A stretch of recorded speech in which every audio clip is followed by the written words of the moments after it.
The flight attendant's hand connected with Zoe's shoulder, the impact causing coffee to spill across her designer suit. "You don't belong in first class," he hissed. The cabin fell silent as Zoe slowly stood up, revealing the pilot wings pinned to her chest. Before we dive into this shocking story, let me know where you're watching from in the comments. Hit that like button if you've ever witnessed discrimination in public, and subscribe to hear more true stories of justice and redemption. Now, let's rewind to see how this explosive moment came to be. Captain Zoe Washington had been awake for nearly 20 hours straight. Her fingers still trembled slightly from the adrenaline that had coursed through her body yesterday when she'd safely landed Flight 302 after hydraulic failure threatened to send 157 souls plummeting from the sky. The headlines called her a hero. Sterling Airways called her invaluable. Yet as she boarded Flight 1872 from Atlanta to San Francisco in civilian clothes, she felt invisible. "Boarding pass, ma'am." The gate agent's eyes flicked from her ticket to her face with thinly veiled surprise. "First class is to your left." Zoe nodded politely, used to the reaction. At 35, she'd spent over a decade watching people's expressions shift when they realized she, a black woman, was their pilot. Sometimes it was surprise, sometimes concern, occasionally outright fear. She'd learned to let it roll off her back like water. Today, all she wanted was to reach San Francisco in time for her sister Kendra's wedding. Their relationship had been strained for years, filled with missed birthdays and holidays as Zoe climbed the ranks in commercial aviation. This wedding was her chance to reconnect, to prove that her absence hadn't been a rejection of family, but a necessary sacrifice to break barriers in an industry that had never welcomed people who looked like her. As a child, she'd announced her dream of becoming a pilot during a fourth-grade career day. Her teacher had smiled condescendingly and suggested flight attendant instead.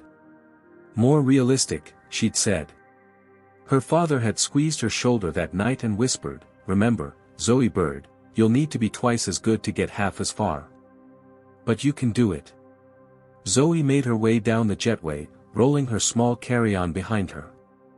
She felt the familiar weight of eyes tracking her movement as she stepped onto the aircraft.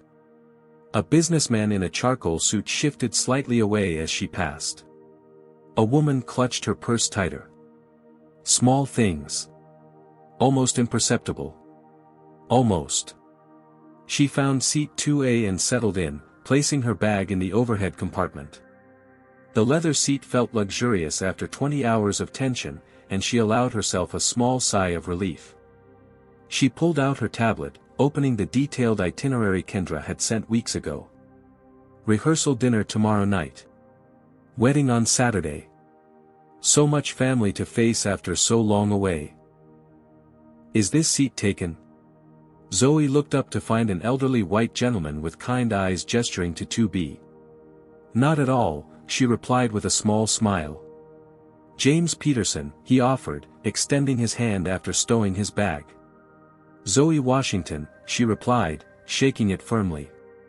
"Heading to San Francisco for business or pleasure?" he asked, easing into his seat with the careful movements of someone managing arthritic joints. "Family wedding," she answered. "My sister's." In seat 1A, a man in an impeccably tailored suit tapped aggressively at his phone, occasionally barking instructions to someone on the other end.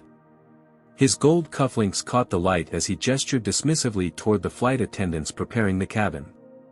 Calvin Reed, according to the luggage tag visible on his briefcase, clearly considered himself the most important person on the plane. The flight attendants moved efficiently through the cabin. Trina Martinez, whose name tag included a small rainbow pin, offered warm smiles as she verified seatbelts and overhead bins. Behind her, Bradley Wilson, the senior flight attendant identifiable by the 3 stripes on his sleeve, maintained a professional demeanor that bordered on cold. "Good morning," Trina said warmly as she reached Zoe's row. "Welcome aboard." Bradley, passing behind her, barely glanced in Zoe's direction before thoroughly welcoming James and the passengers across the aisle. As the safety demonstration began, Zoe closed her eyes briefly. The familiar words washed over her, she could recite them in her sleep. She'd delivered them countless times herself. Today, she was just a passenger. Just a woman trying to get home to family. The engines rumbled to life, and Zoe felt the familiar push back into her seat as the plane began to taxi. Little did she know that this routine flight was about to become anything but ordinary. The seatbelt sign dinged off 30 minutes after takeoff, and the first-class cabin hummed with activity as flight attendants prepared the initial beverage service. Zoe had pulled out her tablet again, reviewing her speech for the wedding reception while trying to ignore the fatigue seeping into her bones. "Coffee, please," she requested when Bradley approached with his cart. "Black with cream on the side, if possible." Bradley nodded curtly without making eye contact, continuing down the aisle to Calvin Reed in 1A. "Good morning, sir. What can I get for you today?" "Bloody Mary, easy on the ice," Calvin replied without looking up from his spreadsheet. "And make it strong. I've got a board meeting to prepare for." "Of course, sir. Right away."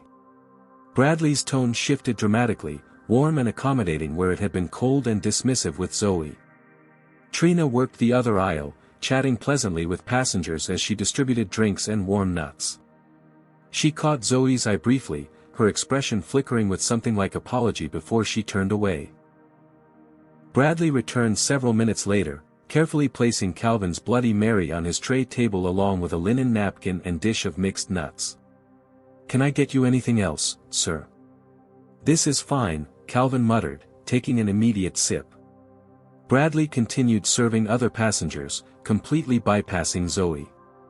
When he finished with the row behind her, she raised her hand slightly. "Excuse me, I ordered coffee a while ago." "I'll get to it when I can, ma'am," Bradley replied without pausing, moving on to the next row. From seat 1A, Calvin Reed snorted quietly. "Affirmative action passengers," he murmured, just loud enough for those nearby to hear. "They'll let anyone in first class these days." Zoe's jaw tightened, but she remained silent. This wasn't her first encounter with prejudice, and confrontation rarely improved situations like this. She could see Trina watching from the galley, concern evident in her expression, but the younger flight attendant made no move to intervene. 10 minutes passed. 15. Every passenger in first class had been served except Zoe. She watched as Bradley refilled drinks, offered additional nuts, and checked repeatedly on Calvin Reed's comfort. When Bradley passed by again, Zoe spoke up more firmly. "Excuse me, I still haven't received my coffee." Bradley stopped, his expression shifting to one of practiced confusion. "Coffee? Are you sure you ordered from me?" "Yes, I'm sure," Zoe replied evenly. "Black with cream on the side." "Let me check your seat assignment," Bradley said, his tone implying suspicion. "Which seat were you assigned?" 2A, the one I'm sitting in." Several passengers glanced over now, the exchange beginning to draw attention. James Peterson frowned slightly beside her. "May I see your boarding pass?" Bradley asked. Zoe pulled it from her bag and handed it over, maintaining her composure despite the humiliation of having her right to be there questioned. Bradley examined the boarding pass with exaggerated scrutiny, turning it over as though checking for counterfeit markings. "This seems unusual. We don't typically have. I mean, there must have been an upgrade or something." "I purchased this ticket directly," Zoe stated firmly. "Is there a problem?" "I'll need to see some ID," Bradley demanded, something he hadn't requested from any other passenger. Calvin Reed smirked visibly now, clearly enjoying the spectacle. Two passengers across the aisle exchanged uncomfortable glances but said nothing. Zoe felt a familiar heat rising in her chest, the same feeling she'd experienced during flight school when instructors scrutinized her performance more harshly than her male colleagues, when passengers had requested different pilots upon seeing her, when colleagues had asked if she was really qualified, or just a diversity hire. She reached for her wallet and extracted her driver's license, handing it over with dignity intact despite the public humiliation. Bradley made a show of comparing the ID to her face and the boarding pass. "Well, this all seems to be in order, though I'm not sure how you ended up in first class." Perhaps you found this boarding pass. The accusation hung in the air. Several passengers were now openly watching the confrontation unfold. James Peterson shifted uncomfortably beside her. Are you accusing me of stealing someone's boarding pass? Zoe asked, her voice level but with an edge that hadn't been there before. I'm simply trying to understand how you ended up in this section, Bradley replied with false innocence.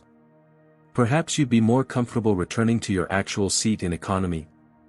Zoe's mind flashed to her father's words, twice as good to get half as far. To every door that had been shut in her face.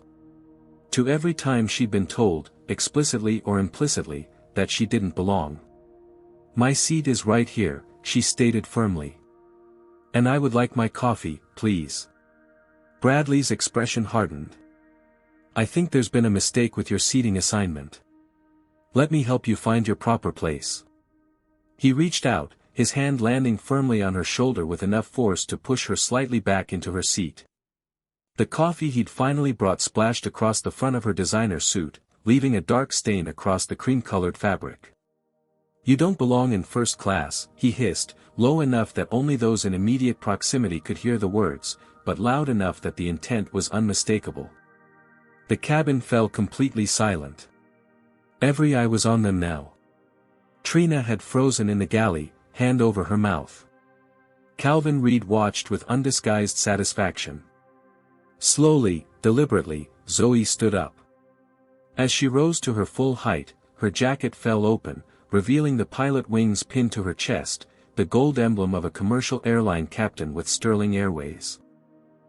The silence in the cabin deepened, punctuated only by a soft gasp from somewhere in the back. Bradley's face transformed from smug authority to dawning horror as his eyes fixed on Zoe's captain wings. He stammered, taking an involuntary step backward. Captain Zoe Washington, she confirmed, her voice carrying through the hushed cabin. Sterling Airways. And yes, I do belong in first class, Mr. Wilson. As a passenger today, but as your colleague every other day. A wave of murmurs swept through the cabin. Phones appeared in hands as passengers began recording the confrontation. Bradley's complexion alternated between ashen and flushed as realization set in. I had no idea, he stammered. There was no indication. That I was a pilot. Zoe finished for him. Or that I belonged in first class. Which assumption are you apologizing for exactly? Trina rushed forward from the galley, panic evident in her expression. Behind her came a tall man in full captain's uniform, his 4 stripes gleaming on dark shoulders. Captain Washington. The man's deep voice carried authority. I thought that was you. Marcus Daniels. He extended his hand. I heard about what you did on Flight 302 yesterday. 157 souls safe because of your quick thinking. The whole airline's talking about it. The revelation rippled through the cabin. A passenger from several rows back leaned forward. Wait, are you the pilot from the news? The emergency landing in Charlotte? Zoe nodded once, maintaining her composure despite the coffee still dripping from her ruined suit. Holy shit, someone whispered from the row behind. Calvin Reed's expression had transformed completely, his earlier smugness replaced by visible discomfort as he suddenly became very interested in his phone screen. Bradley Wilson looked as though he might be sick. Captain Washington, I sincerely apologize for the misunderstanding. Misunderstanding? Captain Daniels interrupted, his eyebrows rising. What misunderstanding? There was a confusion about seating assignments, Bradley attempted, his voice weak. He accused me of stealing a boarding pass, Zoe stated flatly. After ignoring my service requests for 20 minutes and then physically putting his hands on me while suggesting I didn't belong in this cabin. The chief purser appeared now, a middle-aged woman whose expression suggested she already understood the gravity of the situation. Mr. Wilson, I need you in the galley immediately. Really, this was just a confusion, Bradley tried again. Now, Mr. Wilson. The chief purser's tone left no room for argument. As Bradley retreated to the galley, Captain Daniels turned to Zoe. "Captain Washington, on behalf of the flight crew and Sterling Airways, please accept my deepest apologies. Your reputation precedes you, and this treatment is inexcusable." For a brief moment, Zoe felt a flicker of satisfaction at their reactions, the wide eyes, the dawning horror, the scrambling apologies. But satisfaction quickly curdled into something darker. Why should her accomplishments be necessary to receive basic respect? Why should she need captain's wings to be treated with dignity? "Would you like to join us in the cockpit for a while, Captain?" Daniels offered. "It would be an honor to have you up front." Part of her wanted to accept, to retreat to the familiar sanctuary of the flight deck, away from staring eyes and this public humiliation. But another part, the part that had fought for her place in aviation, knew that walking away now would change nothing. "Thank you, Captain Daniels, but I think I'll stay right here in my assigned seat," she replied, her voice steady. "Though I would appreciate a towel for this coffee stain." Trina immediately produced napkins and club soda, helping Zoe blot at the spreading stain on her suit. "I'm so sorry," she whispered. "I should have said something earlier." Around them, the buzz of conversation grew as passengers processed what they had witnessed. Several were openly filming now, and Zoe realized with a sinking feeling that this incident would likely find its way online before they even landed. Captain Daniels nodded respectfully. "Of course. Again, my sincere apologies. If there's anything you need during the flight, please don't hesitate to ask." As he returned to the cockpit, Zoe became aware of James Peterson beside her, watching her with something like admiration in his eyes. "Young lady," he said quietly, that was dignity personified. Calvin Reed suddenly rose from his seat, clearing his throat awkwardly. "Captain Washington, is it? Allow me to introduce myself properly. Calvin Reed, Sterling Airways Board of Directors." He extended his hand, a practiced smile replacing his earlier disdain. "Your landing yesterday was exemplary. The company is quite impressed." Zoe regarded his outstretched hand for a long moment before briefly shaking it. "Thank you, Mr. Reed. Though I find it interesting that my professional accomplishments suddenly matter now that you're aware of them." Reed's smile faltered. Well, miscommunications happen. I'm sure Mr. Wilson meant no harm." "I'm sure," Zoe replied evenly, settling back into her seat as a clear dismissal. The chief purser returned, visibly flustered.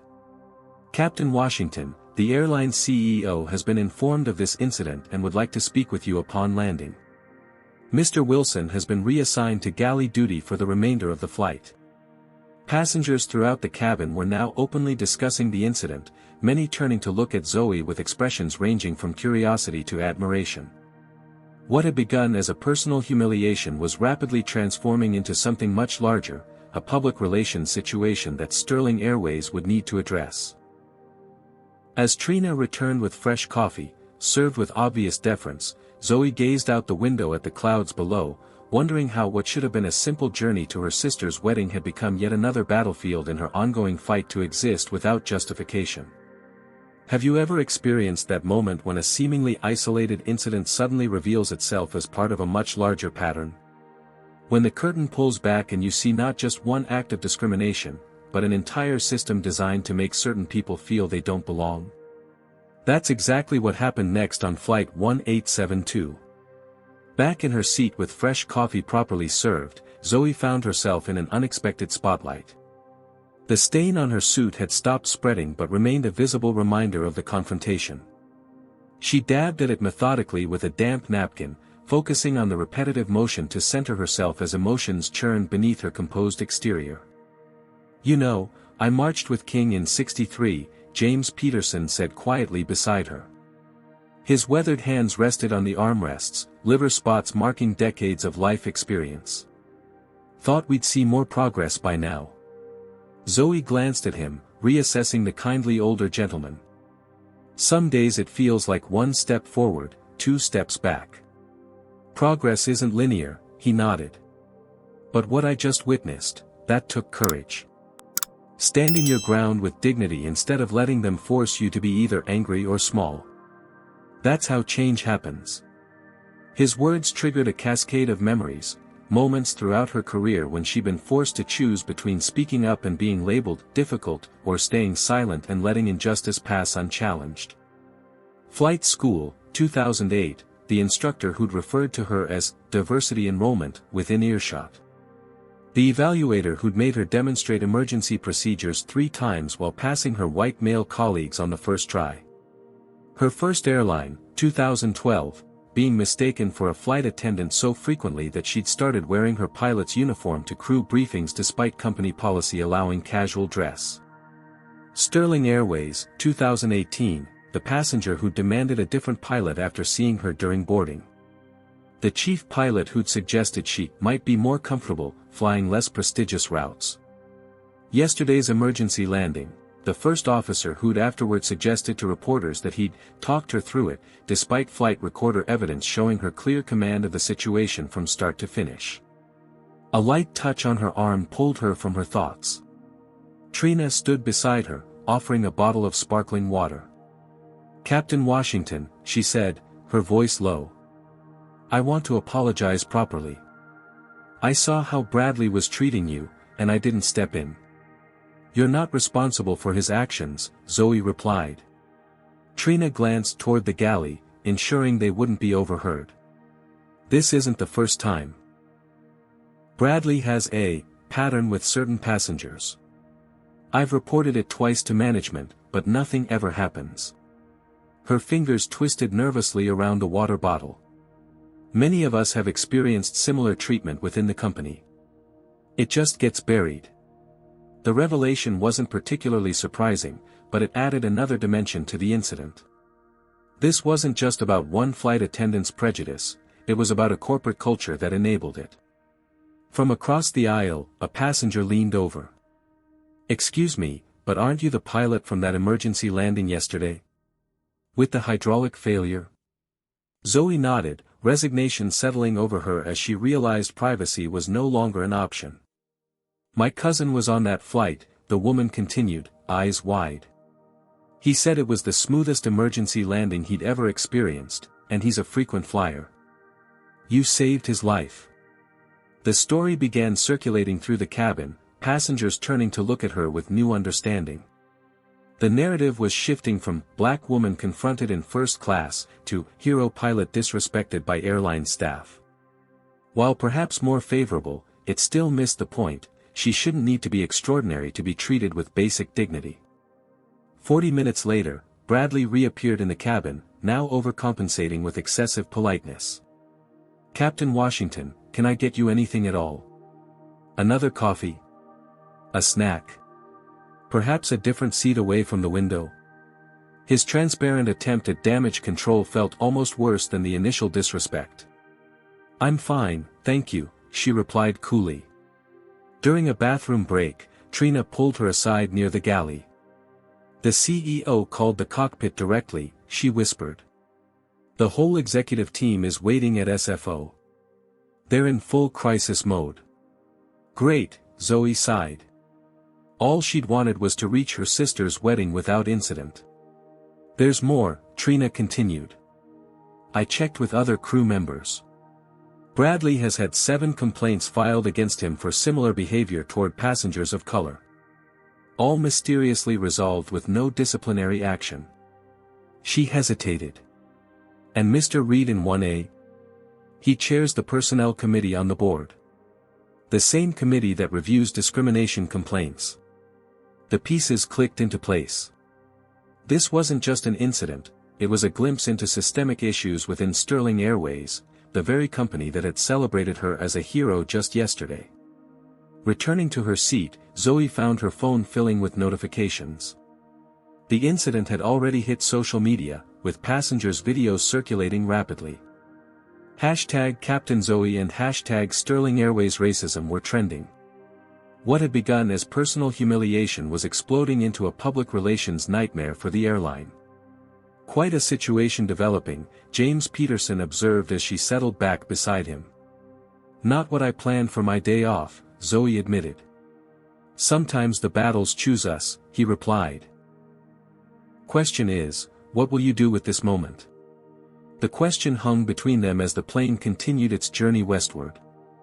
Zoe had spent her career navigating discrimination with calculated restraint, knowing that being labeled difficult could end her hard-won position. But today, circumstances had handed her unexpected leverage. For perhaps the first time, she held genuine power to demand accountability. What would you do in Zoe's position? Would you accept the airline's inevitably generous offer to sweep things under the rug? Or would you use this moment to push for real change?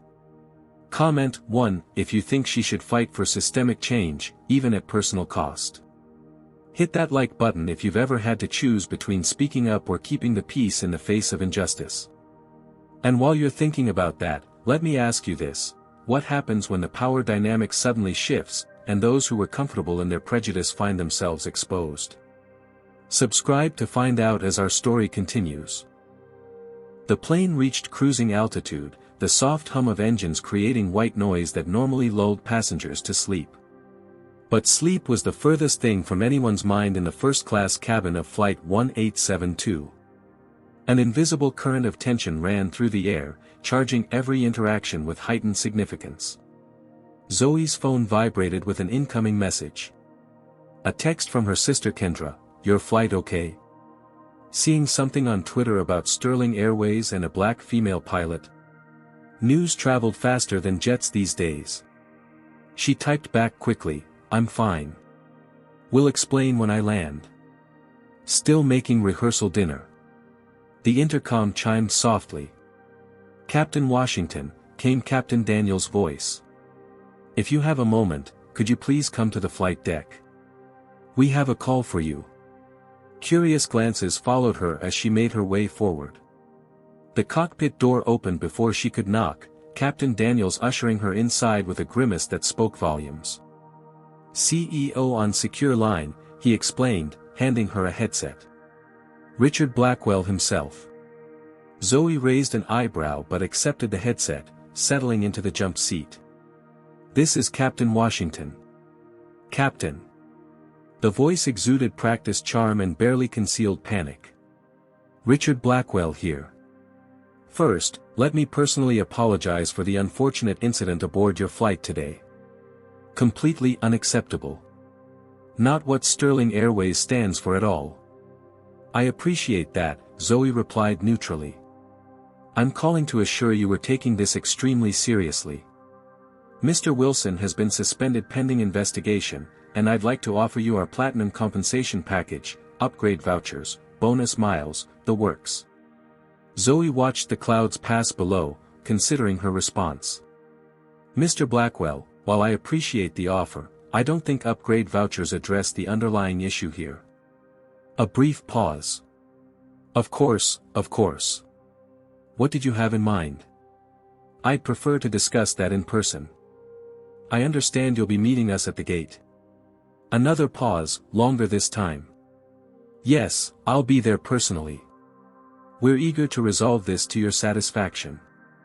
After finishing the call, Zoe returned to her seat, aware of eyes tracking her movement through the cabin. The power dynamic had shifted dramatically. Where before she'd been invisible, now she was hypervisible. Where she'd been deemed unworthy of basic service, now she held the airline's reputation in her hands. She'd barely settled back into 2A when Calvin Reed appeared beside her, his earlier condescension replaced with an ingratiating smile. "Captain Washington, might I have a word?" he asked, gesturing to the empty seat across the aisle. Zoe nodded once, her face carefully neutral. Reed sat, leaning forward with practiced intimacy. "I want to personally apologize for any misunderstanding earlier. As a board member, I can assure you Sterling Airways values diversity tremendously. In fact, we just approved a new initiative last quarter specifically focused on recruiting female pilots of color." "How many have you hired?" Zoe asked. Reed blinked. "I don't have the exact figures." 3, Zoe supplied. "Out of 78 new hires. I serve on the pilot recruitment committee." Reed cleared his throat. Well, these things take time. The important thing is we're making progress. His voice lowered. Between us, I think we can resolve this situation amicably. Your emergency landing yesterday was exemplary, you're valuable to Sterling Airways. We wouldn't want this unfortunate incident to damage the relationship. The threat, thinly veiled beneath corporate pleasantries, hung in the air between them. Are you suggesting my career might suffer if I pursue this matter? Zoe asked, her voice level. Reed's smile tightened. Not at all. I'm simply saying we all benefit from discretion. The airline's reputation, your reputation, we're all on the same team. Interesting perspective, Zoe replied. I wasn't aware teammates treated each other the way Mr. Wilson treated me today. Reed's phone chimed. He glanced down, his expression shifting as he read the message. Excuse me, he muttered, rising abruptly and returning to his seat where he immediately began making calls in a hushed, urgent tone. Trina appeared at Zoe's side. Captain Washington, I have something you should see. She discreetly handed over a tablet. It's Bradley Wilson's personnel file. I asked a friend in HR to pull it. Should you be showing me this? Zoe asked, surprised. Probably not, Trina admitted. But you should know what you're dealing with. The file detailed a history of similar incidents, complaints filed by passengers of color and female colleagues, all mysteriously resolved without disciplinary action. Each complaint investigation had been overseen by the Personnel Committee, chaired by Calvin Reed. There's more, Trina continued, her voice barely above a whisper. After you went to the cockpit, Mr. Reed was on his phone with someone in HR, asking them to pull your file and look for any performance issues or complaints they could leverage. Zoe's expression remained impassive, but anger flared inside her. So that was their game, find something, anything to discredit her if she didn't quietly accept their token apology. Thank you for telling me, she said softly. Some of us have been documenting these incidents for years, Trina replied. Nothing ever changes. But maybe with someone like you, someone they can't ignore, maybe this time will be different. The weight of responsibility settled on Zoe's shoulders. This was no longer just about her experience. She had become an unexpected catalyst, thrust into a position to potentially force change within a system designed to resist it. Captain Daniels reappeared, his expression grave. We've received an unusual request from headquarters. They're asking that upon landing, you exit through the rear door where a private car will be waiting. To protect your privacy, they said. Zoe understood immediately, they wanted to separate her from the media already gathering at SFO, to control the narrative. I appreciate their concern, she replied evenly, but I'll be exiting through the main door with the other first-class passengers, as normal. Daniels nodded, the ghost of a smile playing at his lips. I'll relay that message. As he walked away, James Peterson chuckled softly beside her. They're scared, he observed. And they should be. I haven't seen a company this frantic since the Montgomery bus boycott hit National City Line's bottom line. I'm just one person, Zoe pointed out. So was Rosa Parks, Peterson replied. But she wasn't alone, and neither are you. He pulled out a business card, handing it to her. James Peterson, Sterling Airways shareholder since 1986. And as it happens, I serve on several corporate boards focused on equity initiatives. If you decide to push for real change, you'll have allies. The realization dawned gradually, this single incident on a routine flight had unwittingly connected her to a network of people who had been waiting for precisely this moment, this catalyst, to challenge entrenched practices. Her phone buzzed again. A text from her father, seeing news about incident on flight. You okay? Mom worried. Another from Kendra, holy shit sis, you're trending. Tell me you're not backing down. And finally, a notification from Sterling Airways Employee Forum where dozens of messages of support were pouring in from colleagues, many sharing their own experiences of discrimination within the company. As the plane began its initial descent into San Francisco, Zoe gazed out at the golden California sunshine breaking through the clouds. This trip to her sister's wedding had unexpectedly transformed into something far more consequential, a potential turning point not just for her, but for countless others who had suffered in silence. The question was no longer whether she would speak up, but how loudly, and for whom. The descent into San Francisco International Airport felt surreal. Through the window, Zoe could see the iconic Golden Gate Bridge in the distance, partially shrouded in morning fog. Under normal circumstances, the sight would have filled her with anticipation for her sister's wedding. Now, it only heightened her awareness of the confrontation waiting on the ground. "Ladies and gentlemen, we're beginning our final approach into San Francisco," Captain Daniels announced over the intercom. Local time is 10:42 a.m. with clear skies and temperature at 68 degrees. Cabin crew, prepare for landing. Trina moved through the cabin, collecting final service items. When she reached Zoe, she leaned in close. "Just got word from ground staff. There are reporters at the gate. At least 3 local stations and someone from CNN." Zoe nodded, unsurprised. The videos had gone viral during their 5-hour flight, amplified by the ongoing national conversation about racial bias. What might have been dismissed as an isolated incident in another era was now being recognized as part of a pattern demanding accountability. Also, Trina added, even quieter, 5 Sterling Airways executives are waiting in the terminal, including Chief of Operations Patricia Westfield. The plane touched down with a gentle bump, taxiing toward Terminal 3. Through the cabin windows, Zoe could see the unmistakable gathering of news cameras positioned strategically near the jet bridge.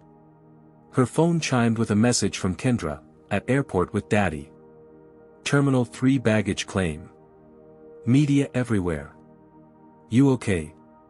Calvin Reed had spent the last hour of the flight in intense phone conversations, his initial smugness replaced by visible anxiety. Now, as the plane approached the gate, he made one final attempt to control the situation. "Captain Washington," he said, appearing beside her seat as passengers prepared to deplane. "A word before we land. In private?" "Whatever you need to say, Mr. Reed, you can say right here," Zoe replied calmly. Reed's jaw tightened. "I've been authorized to offer you a significant compensation package in recognition of your inconvenience today. 6 figures, plus a guaranteed promotion to the international fleet." The naked attempt at buying her silence was almost insulting in its transparency. "And in exchange? A simple NDA. Standard procedure for resolving customer service matters." His smile didn't reach his eyes. "Plus, we'd appreciate your discretion with the media. A brief statement that the matter has been resolved satisfactorily." Zoe considered him for a long moment. "Mr. Reed, do you know why I became a pilot?" The question clearly caught him off guard. "I'm sorry. My father worked 40 years for Piedmont Airlines, then U.S. Airways. Baggage handler. Never missed a day. Never got promoted above supervisor despite applying for management positions dozens of times." She held Reed's gaze steadily. "When I was 8, he took me to the airport, pointed at a plane taking off and said, 'Zoe Bird, they might keep me on the ground, but nothing's gonna stop you from flying.'" Reed shifted uncomfortably. "A touching story, but—" "I'm not finished," Zoe continued, her voice quiet but firm. "I didn't become a pilot just for myself. I did it for every black girl who's told the sky isn't for her. For every qualified candidate passed over because they don't fit the culture.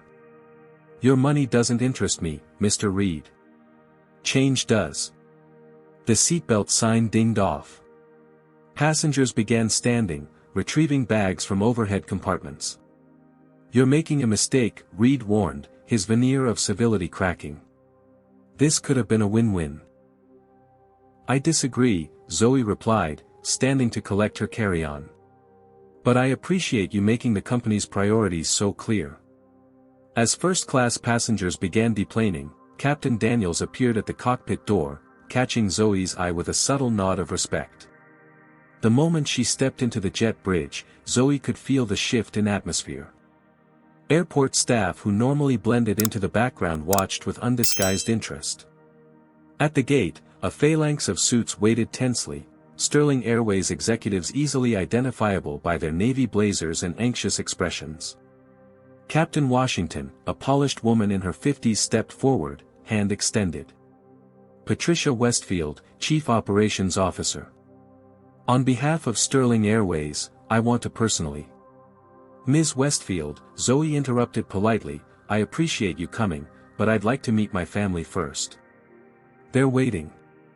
Of course, Westfield nodded quickly. We've arranged a private room where we can all speak comfortably. Away from. She gestured vaguely toward the terminal where media cameras were clearly visible. That won't be necessary, Zoe replied. If Sterling Airways has a statement to make, I'm happy to hear it right here. A flash of panic crossed Westfield's face as she realized Zoe would not be quietly sequestered. Perhaps we could. Zoe. The familiar voice cut through the terminal noise. Kendra Washington, resplendent in a bright yellow dress that complemented her dark skin, pushed past a security officer with the determination of a sister on a mission. Behind her came their father, Harold Washington, still straight-backed and dignified at 73. Baby girl, Harold engulfed her in a hug that smelled of the same Old Spice he'd worn her entire life. You all right? I'm fine, Daddy, Zoe assured him, fighting unexpected tears. She hadn't realized how much she needed her family's presence until this moment. Don't look fine to me, he observed, noting the coffee stain on her suit. Looks like somebody put hands on my daughter. Kendra embraced her next, whispering fiercely in her ear, the whole family's watching this live stream. Mama's got the church prayer circle activated. You better not let these people off easy. As Zoe turned back to address Westfield, she noticed Trina exiting the jet bridge, followed by James Peterson and, surprisingly, Captain Daniels. Behind them came other passengers from the flight, many with phones raised, recording. Ms. Washington, a different executive stepped forward. William Thornton, Sterling Airways legal counsel. We've prepared a statement addressing today's unfortunate incident, along with a comprehensive compensation package. Mr. Thornton, Zoe interrupted, before we discuss compensation, I'd like to know why Bradley Wilson is still employed by Sterling Airways after 7 formal complaints of discriminatory behavior. Thornton froze, his practiced expression faltering. I'm not sure where you got that information, but personnel matters are confidential. And I'd like to understand, Zoe continued, why Calvin Reed, who oversees the personnel committee that buries these complaints, felt comfortable making racially charged comments to me during today's flight. A reporter had edged close enough to capture this exchange. Thornton noticed and plastered on a professional smile. These are serious allegations that we'll need to investigate thoroughly. Sterling Airways has zero tolerance for discrimination of any kind. Zero tolerance? Trina stepped forward unexpectedly. Is that why my formal complaint about Mr. Wilson's behavior toward a Nigerian family in business class last month was dismissed without investigation? Or why cabin manager Darius Jackson was passed over for promotion 6 times despite perfect performance reviews? Other employees in the terminal began moving closer, drawn by the confrontation. Zoe recognized several pilots and flight attendants of color among them, watching with guarded hope. Ms. Martinez, this isn't the appropriate forum, Westfield began. When is the appropriate forum? Another flight attendant called out. Because HR sure isn't listening. The situation was spiraling beyond the executive's control. What had begun as damage control for a single incident was exposing years of systemic issues. Captain Washington, Westfield tried again, desperation edging into her voice, we value your service to Sterling Airways enormously.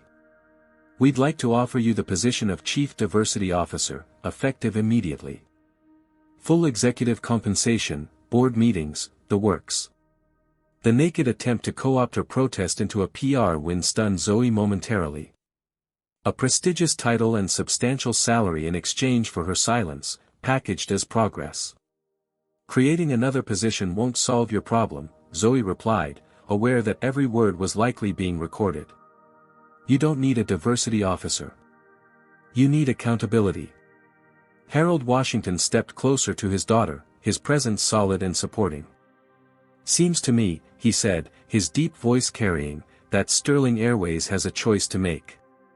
Real change, or just damage control. As if on cue, Calvin Reed emerged from the jet bridge, stopping short when he saw the gathered crowd and media. His eyes locked with Zoe's across the terminal, a mixture of threat and plea in his expression. Captain Washington, a reporter called out, can you tell us what happened on today's flight?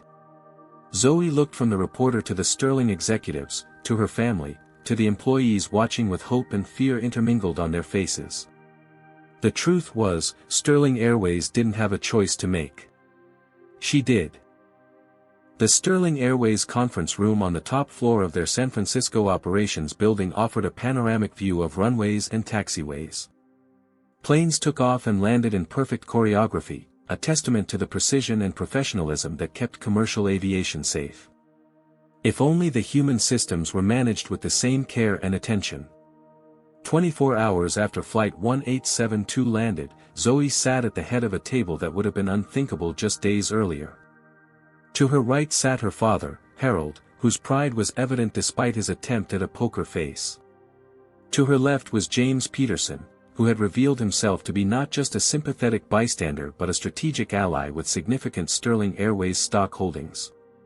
Across from them sat a very different group, Patricia Westfield, the increasingly uncomfortable COO, William Thornton from legal, Abigail Chen, head of HR, and conspicuously absent, Calvin Reed, whose emergency, family matter, had conveniently arisen overnight.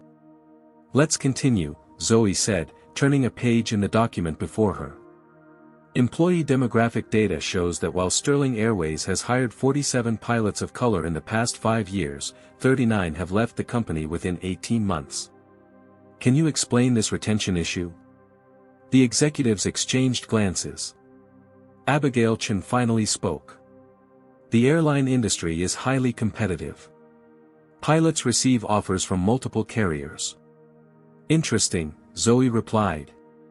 Because I have statements from 23 of those pilots citing a hostile work environment as their primary reason for leaving. She slid a folder across the table. Inside were testimonials gathered overnight through an impromptu network that had formed after her confrontation went viral. Current and former employees had flooded her with messages, evidence, and suppressed complaints, years of documentation finally finding an outlet. Where did you get these? Thornton demanded, flipping through pages with growing alarm. These are confidential personnel matters. They were shared voluntarily by the individuals involved, James Peterson interjected smoothly. Who, I might add, have waived confidentiality to speak with the independent investigator I've engaged on behalf of concerned shareholders. The mention of shareholders and independent investigators visibly rattled the executives. What had begun as a customer service issue had escalated into a governance concern that could affect stock prices and board positions. We had no idea these issues were so widespread, Westfield claimed, her voice strained with forced sincerity. Harold Washington snorted softly but said nothing, his expression conveying decades of hearing similar denials. Zoe maintained her composure. Let's discuss Bradley Wilson's personnel file. According to records, he's had 7 formal complaints for discriminatory behavior, yet received a promotion last quarter. How does that align with Sterling's stated zero-tolerance policy? Without Mr. Reed present to address personnel committee decisions, Thornton began. Mr. Reed's absence is convenient but not disruptive to our discussion, Zoe interrupted. The documentation speaks for itself. The meeting continued for 3 hours, methodically working through evidence of systemic discrimination that had been hiding in plain sight within Sterling Airways culture. By the time they adjourned, the executives' earlier defensiveness had given way to grim acceptance of the undeniable reality before them. Outside the conference room, a different kind of meeting was taking place. In the employee break room, Trina Martinez had organized an unprecedented gathering. Flight attendants, baggage handlers, gate agents, and pilots, predominantly people of color, filled the space beyond capacity, spilling into hallways. For years, we've been told our experiences were isolated incidents, Trina addressed the crowd. That we were too sensitive, or not understanding airline culture. Yesterday proved what we've always known, the problem is systemic. A maintenance technician raised his hand. I've filed 3 complaints about my supervisor's comments. HR always says there's insufficient evidence. What's different now? Visibility, Trina replied simply. Captain Washington's confrontation has over 12 million views online. Sterling can't bury this one. When Zoe entered the break room after her meeting, the crowd fell silent momentarily before erupting in applause. The weight of their expectations pressed on her shoulders. They were looking to her not just as a symbol but as a leader who could translate this moment into lasting change. I don't have all the answers, she told them honestly. But I do know this, change doesn't come from one person standing alone. It comes from many people standing together. While Zoe navigated corporate politics at Sterling headquarters, across town at the Grand Hyatt, her sister Kendra was facing a different crisis. The rehearsal dinner was scheduled for that evening, with the wedding just 2 days away. You can't be serious, Kendra exclaimed when Zoe finally returned to the hotel. They're trying to buy you off with a fancy title. Chief Diversity Officer, Zoe confirmed, sinking onto the bed and finally kicking off her shoes. The coffee-stained suit had been replaced with a hotel gift shop outfit that was functional but far from wedding appropriate. Full executive compensation, board meetings, the works. And you told them to shove it, right? Kendra demanded, pacing the room in her wedding planning binder. It's not that simple, Zoe sighed. A seat at the table means influence, the ability to affect policy from the inside. It means they control you, Kendra countered. Turn you into their token success story while nothing actually changes. Their father knocked once before entering with a tray of room service coffee. Your mother's on her way up, he warned, setting the tray down. And she's got opinions. When doesn't she? Both sisters replied in unison, then looked at each other and laughed, a moment of normalcy in the chaos their lives had become. Harold's phone buzzed. He checked it, eyebrows rising. Well. Seems like your friend Mr. Reed isn't just dealing with a family emergency. According to this news alert, an internal whistleblower has provided evidence that he personally intervened to suppress discrimination complaints at Sterling. Stocks down 4% already. Before Zoe could respond, there was another knock. But instead of her mother, it was James Peterson, looking unusually agitated.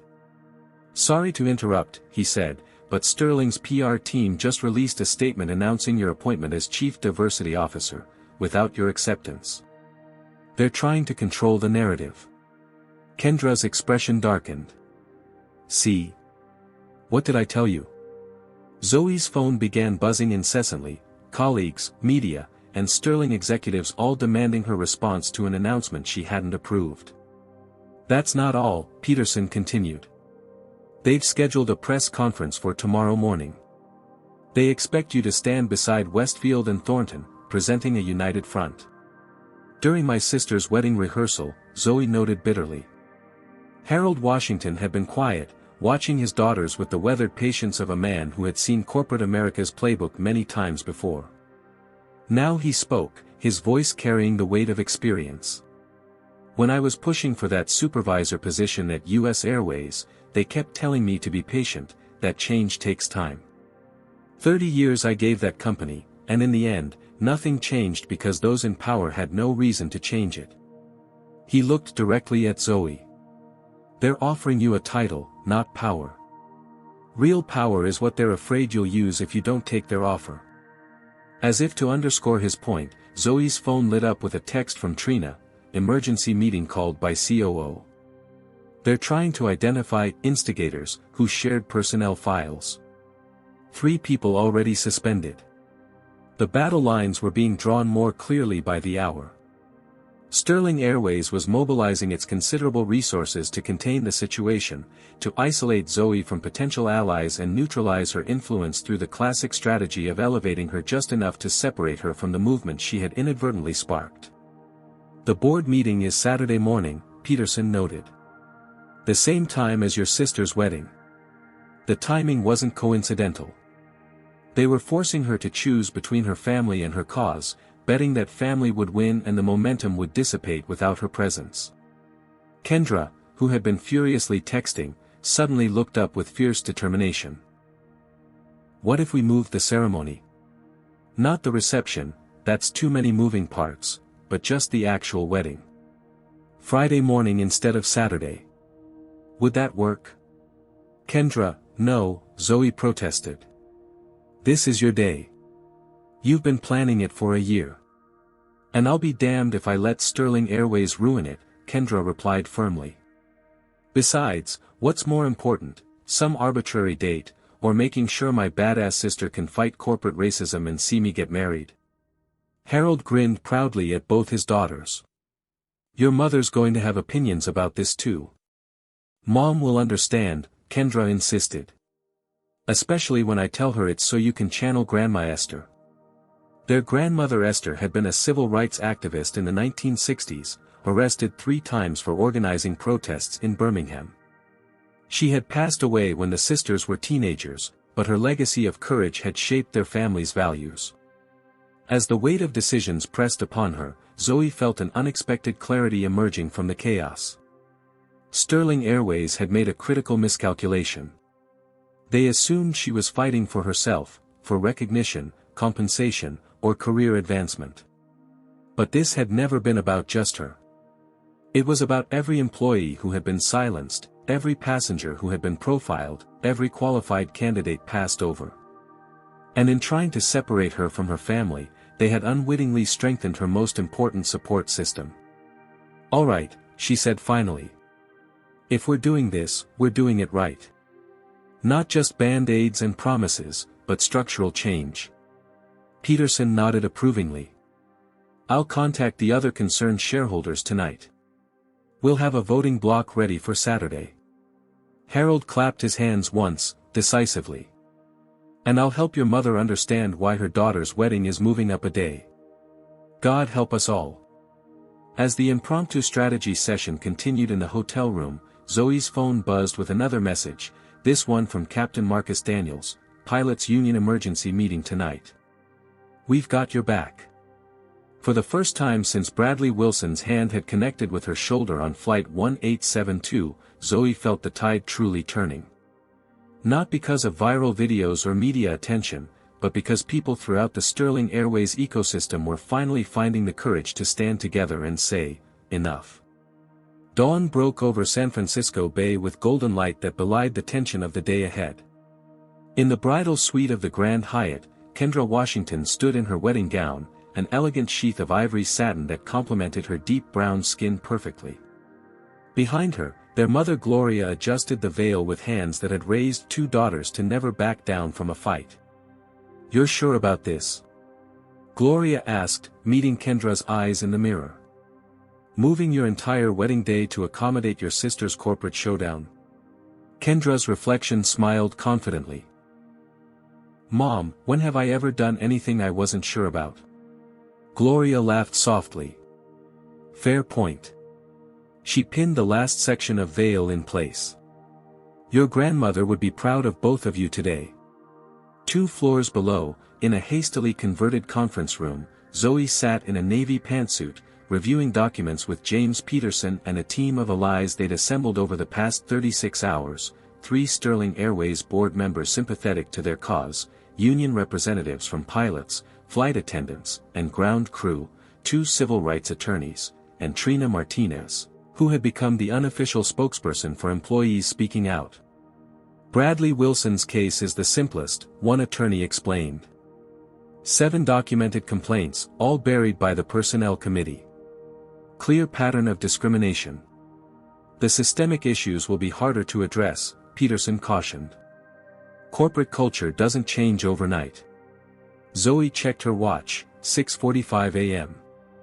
In just over an hour, she'd watch her sister exchange vows in a ceremony moved specifically so Zoe could attend the critical 10 a.m. board meeting that would determine Sterling Airways' response to the growing crisis. Her phone buzzed with a news alert: Sterling Airways stock down 8% amid discrimination allegations. CEO calls emergency board meeting.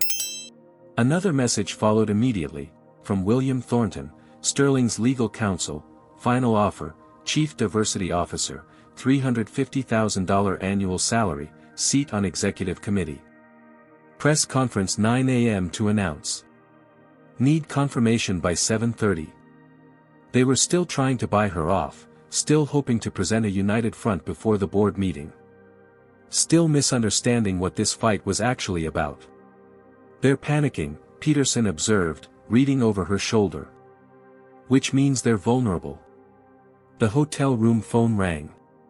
Gloria Washington's voice came through the speaker: Zoe, baby, your sister wants you upstairs for some pre-wedding photos. And that nice Captain Daniels is here with some of your colleagues. Zoe hadn't expected Marcus to actually attend. She'd invited her fellow pilots more as a gesture of solidarity than with any expectation they'd show up for a wedding that had been rescheduled on 24 hours' notice. Tell them I'll be right up, she replied, gathering her notes. To the room, she said, I need 30 minutes. Then we finalize our strategy. When the elevator doors opened on the bridal suite floor, Zoe was stunned to find not just Captain Daniels, but over a dozen Sterling Airways pilots in full uniform lining the hallway. As she approached, they formed an honor guard, standing at attention. Captain Washington, Daniels said formally. The pilots of Sterling Airways wanted to show our support, both for your sister's wedding and for the stand you're taking today. Emotion tightened Zoe's throat. These were her colleagues, many of whom she knew only in passing. Their presence, and the risk they were taking by so publicly aligning themselves with her cause, spoke volumes. Thank you, she managed, shaking Daniel's hand. This means more than I can say. Inside the suite, Kendra squealed with delight at the unexpected honor guard. Now that's what I call a wedding upgrade.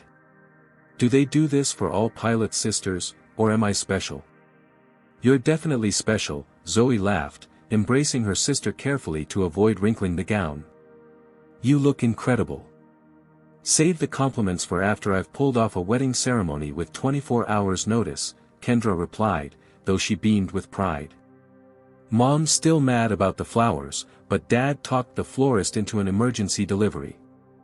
Their father entered, resplendent in a charcoal tuxedo that set off his silver hair. Baby girl, he said, kissing Zoe's cheek. Your reinforcements have arrived. He gestured toward the window. Outside in the hotel's garden where the ceremony would take place, Zoe could see dozens of Sterling Airways employees in uniform, flight attendants, ground crew, maintenance workers, quietly taking seats among the wedding guests. Trina had coordinated this show of support, turning a private family celebration into a powerful statement of solidarity. Is this okay? Zoe asked Kendra uncertainly. It's your wedding day. Kendra squeezed her hand. It's perfect. Besides, Jackson's family didn't fill half their allotted seats anyway. Her fiancé's relatives had been less than enthusiastic about his marriage to a black woman, another battle the Washington family had faced with dignity. A hotel staff member appeared at the door. Ms. Washington. We're ready to begin in 15 minutes. As the family made final preparations, Zoe's phone buzzed again. Calvin Reed, board members arriving early. Westfield organizing opposition. Need you at meeting ASAP. Then another message, from Patricia Westfield herself, press conference proceeding at 9 a.m. with or without you. Final chance to join the company's solution. The attempts at manipulation were growing more desperate by the minute. Zoe silenced her phone and slipped it into her pocket. For the next hour, she would be fully present for her sister. Sterling Airways could wait. The ceremony was brief but beautiful. Beneath a trellis draped with white roses and ivy, Kendra and Jackson exchanged vows that spoke of overcoming obstacles and standing together against adversity, words that carried extra weight given the circumstances. When the officiant pronounced them husband and wife, the applause from the Sterling Airways employees was especially thunderous. As guests moved toward the reception area for a quick champagne toast before the formal evening celebration, Zoe found herself surrounded by colleagues she'd never met in person, baggage handlers from Oakland, flight attendants from Seattle, mechanics from Denver. All sharing stories of discrimination they'd experienced or witnessed. "You're giving us a voice," one older gate agent told her, eyes brimming with tears. "For 30 years, I've kept my head down, afraid to speak up. Not anymore." At 9:15 a.m., as wedding guests mingled with unexpected airline allies, James Peterson approached with his phone displaying a live stream. On screen, Patricia Westfield stood at a podium, flanked by William Thornton and a visibly uncomfortable CEO Richard Blackwell. "Sterling Airways is committed to diversity and inclusion at every level," Westfield was saying. "Today, we are announcing a comprehensive initiative to address concerns raised by recent events." "They're doing it without you," Peterson said quietly. Announcing their own diversity program to get ahead of the board meeting. Zoe watched as Westfield detailed a series of superficial changes: unconscious bias training, a diversity hiring goal, a commitment to review practices. Nothing structural. Nothing with accountability. Nothing that would prevent another Bradley Wilson situation. "Where is Captain Washington?" a reporter's voice came through the stream. "Will she be leading this initiative?" Westfield's smile tightened. "Captain Washington has been offered a leadership role in our diversity efforts. We're awaiting her response." The camera panned to show the assembled media, and Zoe was surprised to recognize several Sterling employees standing among the reporters, wearing their uniforms and expressions of open skepticism. "Is it true that Bradley Wilson had 7 prior complaints for similar behavior?" called out one bold flight attendant. The press conference was going off script. On screen, CEO Blackwell leaned over to whisper urgently to Westfield, who nodded and quickly wrapped up. "We'll take additional questions after today's board meeting. Thank you." As the live stream ended, Kendra appeared at Zoe's side, still in her wedding gown but now with a look of fierce determination that matched her S. 6 months later, Zoe Washington stood in the cockpit of Sterling Airways Flight 302, running through her pre-flight checklist with practiced efficiency. Through the windshield, the Atlanta skyline glittered in the early morning light. The same flight number, the same route that had made her a hero a year earlier after her emergency landing. "Captain Washington." The voice belonged to her first officer, Malik Johnson, a recent hire who represented the changing face of Sterling Airways. "Passenger manifest complete. Full flight today." "Thank you, First Officer Johnson," she replied with a smile. "Weather report?" "Clear skies all the way to Charlotte. Might hit some turbulence over the Appalachians, but nothing significant." Zoe nodded, completing her instrument checks. So much had changed in 6 months, yet the fundamentals of flying remained constant: the checklist, the procedures, the protocols that kept passengers safe. If only human systems had always been designed with such care. The transformation at Sterling Airways had been neither quick nor easy. The initial euphoria of the board meeting victory had given way to the hard, unglamorous work of institutional change. Calvin Reed had indeed resigned, along with 3 other executives who had enabled the discriminatory culture. Bradley Wilson had been terminated after an independent review confirmed the pattern of behavior documented in the complaints. But the real change went deeper than personnel. Sterling Airways had implemented a transparent complaint system with meaningful accountability.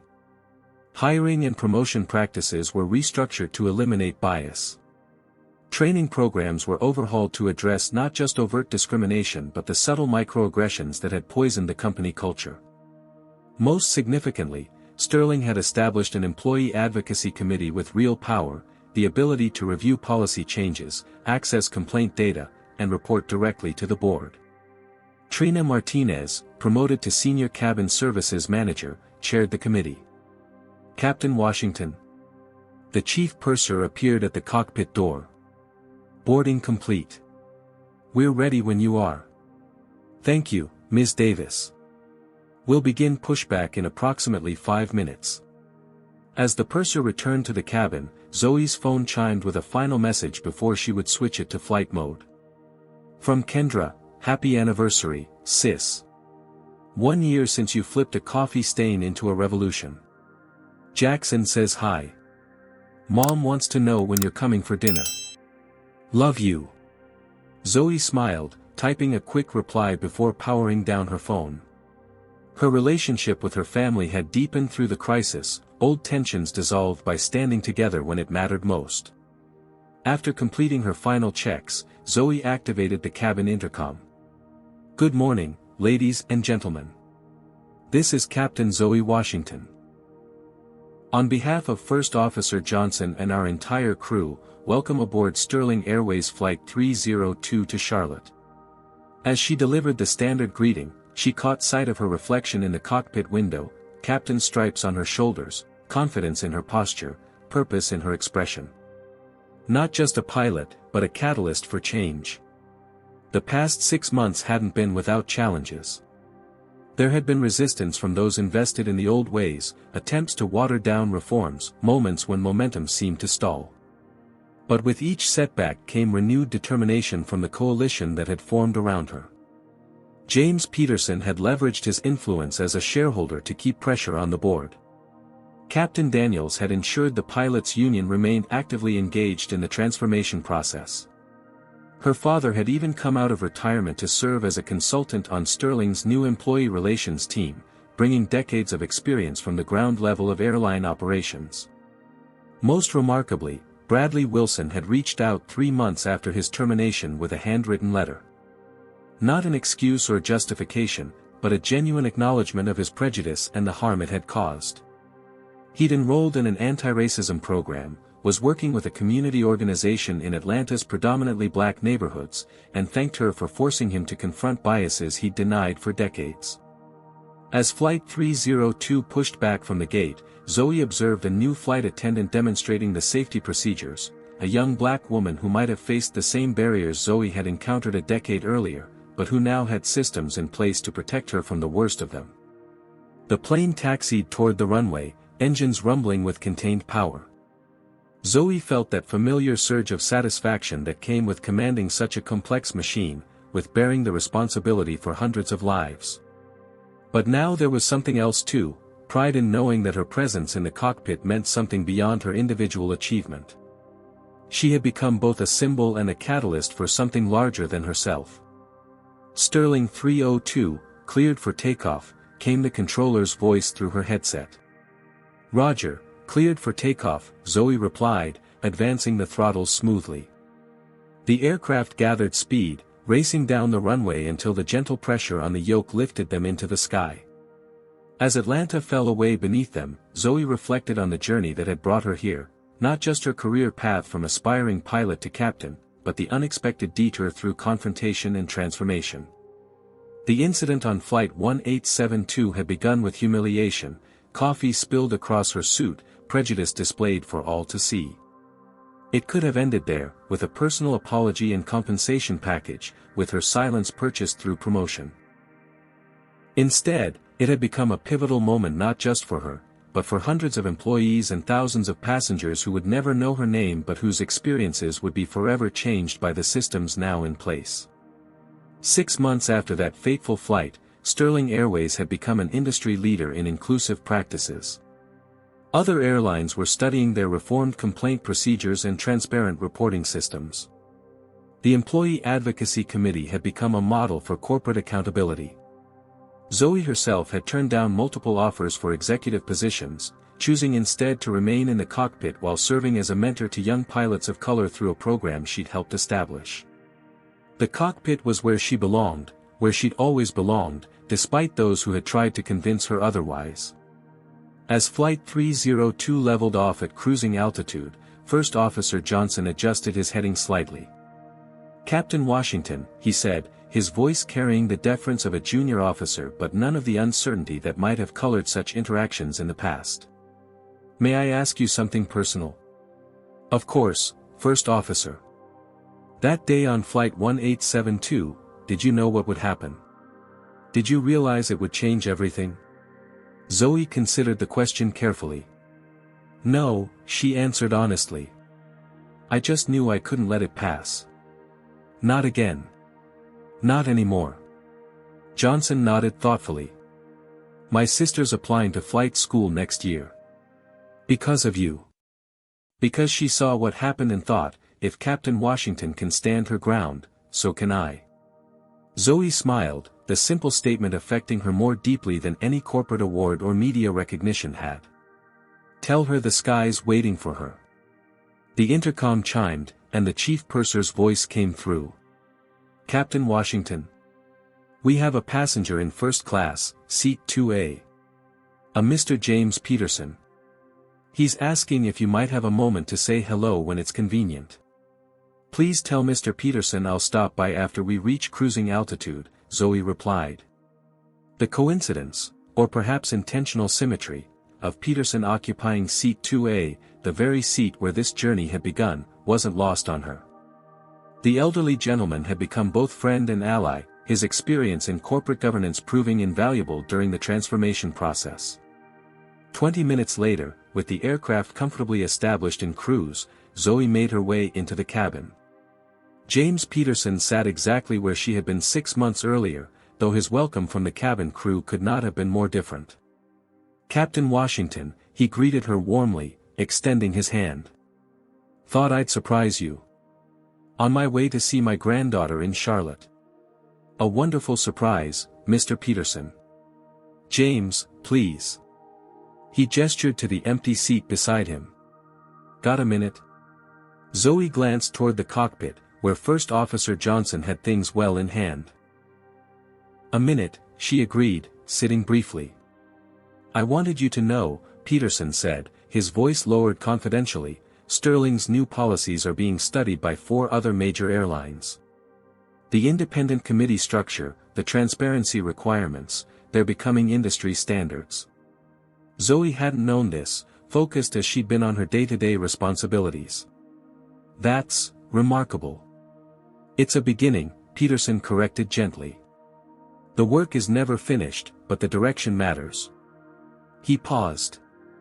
My wife marched with me in Selma. Before she passed, she used to say change happens in unexpected moments, when someone with the courage to speak truth meets others with the wisdom to listen. The simple profundity of the statement resonated with Zoe. She thought of all the individuals who had found their voices in the wake of her stand, Trina Martinez, Captain Daniels, countless others who had stepped forward with their stories, their experiences, their determination to create something better. Thank you for being part of this, she told Peterson sincerely. Thank you for starting it, he replied. Now, you better get back to flying this plane. My granddaughter's waiting, and unlike some airlines I could name, Sterling Airways is known for its on-time arrivals these days. With a smile, Zoe returned to the cockpit, settling back into her captain's seat with the comfortable familiarity of belonging exactly where she was meant to be. Everything okay, Captain? Johnson asked. Everything's exactly as it should be, First Officer, she replied, checking their heading. Let's bring her home. As Flight 302 continued its journey through clear skies, Zoe Washington reflected on how a single moment of confrontation had cascaded into transformation, not through her actions alone, but through the collective courage of all those who had seized the opportunity to stand for change. The incident that had begun with a flight attendant's hand on her shoulder had rippled outward to touch thousands of lives. A coffee stain had become a catalyst. A moment of humiliation had become a movement for justice. And through it all, she had remained exactly who she had always been, Captain Zoe Washington, pilot, sister, daughter, changemaker, finally recognized not despite her identity but as her complete, authentic self.